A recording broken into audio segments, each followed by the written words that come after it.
कहा था ना, यूं सोते हुए मत छोड़ के जाना। मुझे बेशक जगा देना, बता देना। तुम्हें रास्ता बदलना है, मेरी हद से निकलना है। तो तुम्हें किस बात का डर था कि तुम्हें जाने नहीं देता, कहीं पर कैद कर लेता।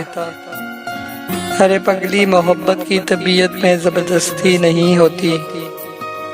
जिसे रास्ता बदलना हो उसे रास्ता बदलने से, जिसे हद से निकलना हो उसे हद से निकलने से ना कोई रोक पाया है, ना कोई रोक पाएगा। तो तुम्हें किस बात का डर था? मुझे बेशक जगा देते, बता देते, मैं तुम्हें देख ही लेता। तुम्हें कोई दुआ देता, कम से कम यूं तो ना होता।